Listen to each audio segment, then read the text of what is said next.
Người Ai Cập cổ đại thực hiện quá trình ướp xác như thế nào? Người Ai Cập tin rằng khi chết, họ sẽ thực hiện một cuộc hành trình đến một thế giới khác, vậy nên phải bảo quản cơ thể của mình để bắt đầu cuộc sống mới ở thế giới bên kia. Và người đã chết sẽ cần tất cả những thứ đã sử dụng khi còn sống. Vì vậy gia đình họ sẽ đặt những thứ đó vào mộ. Tuy nhiên chỉ những người giàu, quan lại quyền quý hay pharaoh thì mới có mộ, còn người nghèo họ phải chôn trong cát. Quá trình được thực hiện bởi các linh mục và phải mất khoảng 70 ngày để thực hiện việc ướp xác. Đầu tiên thi thể được chuyển tới một túp lều được gọi là nơi thanh lọc để rửa sạch bằng nước sông Nin. Sau đó sẽ loại bỏ các bộ phận nội tạng trừ trái tim, vì họ tin rằng nó là trung tâm của con người và trí thông minh. Phần đầu tiên của cơ thể được loại bỏ là não. Người Ai Cập nghĩ rằng đó là một sự lãng phí không gian nên sẽ đưa các dụng cụ có móc đưa qua lỗ mũi để lấy ra các mảnh mô não. Mô não được rút ra càng nhiều càng tốt và cho vào nước. Một số người cho rằng nước sau đó được ném ra ngoài, nhưng những người khác lại cho rằng nó đã được đưa vào phòng chôn cất.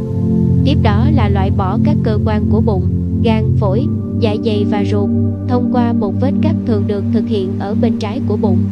Các cơ quan khác được bảo quản riêng biệt, với dạ dày, gan, phổi và ruột được đặt trong hộp hoặc lọ đặc biệt, ngày nay gọi là lọ Cadbury, mỗi một lọ cho mỗi bộ phận. Họ quan niệm rằng những chiếc bình này được bảo vệ bởi 4 người con trai của Horus: Iset bảo vệ gan, Hapi quan sát phổi, Duamutep chăm sóc dạ dày và Quetzalcoatl bảo vệ ruột. 4 chiếc lọ này sẽ được chôn cùng với xác ướp. Ở những xác ướp sau này, các cơ quan nội tạng đã được xử lý, bọc và thay thế trong cơ thể. Mặc dù vậy, những chiếc bình không sử dụng vẫn tiếp tục là một phần của nghi lễ chôn cất. Sau khi các cơ quan nội tạng được lấy ra, bên trong cơ thể sẽ được rửa sạch bằng dầu cọ, kem dưỡng da và chất lỏng bảo quản. Tiếp theo, cơ thể được nhồi bằng rơm hoặc vật liệu đóng gói khác để giữ hình dạng chung của người. Đôi khi những người ướp xác đã bất cẩn và nhồi quá nhiều hoặc quá ít khiến xác ướp trong sân húp hoặc biến dạng. Sau đó họ tiến hành làm khô thi thể bằng cách phủ lên natron, là một loại muối tự nhiên bao gồm natri carbonat và natri bicarbonat với các vết của natri clorua và natri sunfat. Chất này hút hết hơi ẩm ra khỏi cơ thể. Sau 40 đến 50 ngày, khi cơ thể đã khô hoàn toàn, những người ướp xác loại bỏ các gói bên trong và rửa nhẹ natron khỏi cơ thể và lấy được vật liệu nhồi ra, thay thế bằng vải lanh hoặc mùn cưa. Xong hết sẽ tiến hành cuốn xác.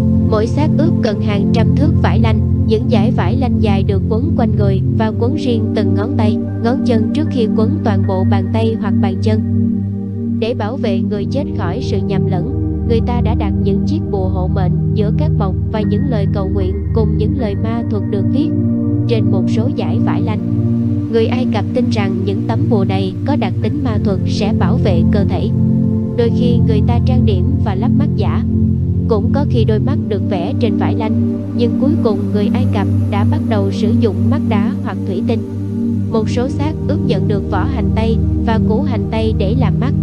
Người ta cũng thường vẽ con mắt của Horus, biểu tượng của sự bảo vệ. Sau đó, một mặt nạ vẽ chân dung được đặt trên đầu của xác ướp để linh hồn người chết có thể nhận ra chủ nhân của nó. Cuối cùng, các thầy tế lễ quấn tấm vải cuối cùng hoặc tấm vải liệm vào vị trí và cố định bằng dải vải lanh. Xác ướp đã hoàn thành. Nghi thức cuối cùng của quá trình ướp xác là lễ rước cuối cùng, nơi gia đình và bạn bè của người quá cố đi qua thị trấn trên đường đến nơi chôn cất. Những người thương tiếc được trả tiền để khóc, để các vị thần của thế giới bên kia thấy rằng người đó được yêu thương tốt. Người khóc càng nhiều, anh ta càng được yêu thương và càng có cơ hội sang thế giới bên kia. Trước khi xác ướp được đưa vào bên trong lăng mộ, một buổi lễ gọi là lễ mở miệng đã diễn ra. Một linh mục đã chạm vào các bộ phận khác nhau của xác ướp bằng một dụng cụ đặc biệt để mở những bộ phận của cơ thể cho các giác quan được hưởng trong cuộc sống. Người Ai Cập tin rằng xác ướp không thể ăn, nhìn, nghe hoặc di chuyển ở thế giới bên kia nếu buổi lễ không diễn ra. Sau lễ mở miệng, người chết sẽ có thể ăn, thở, nhìn, nghe ở thế giới bên kia. Sau đó, xác ướp được đặt trong phòng chôn cất cùng với đồ đạc của họ. Cuối cùng là niêm phong ngôi mộ. Những phong tục chôn cất phức tạp như vậy có thể cho thấy rằng người Ai Cập đang bận tâm đến những suy nghĩ về cái chết. Ngược lại, họ đã sớm lên kế hoạch cho cái chết của mình vì tình yêu lớn của cuộc sống. Họ không thể nghĩ rằng không có cuộc sống nào tốt hơn hiện tại và muốn chắc chắn rằng nó sẽ tiếp tục sau khi chết. Nhưng tại sao phải bảo quản xác? Người Ai Cập tin rằng xác ướp là nơi trú ngụ của linh hồn. Nếu cơ thể bị phá hủy, linh hồn có thể bị mất.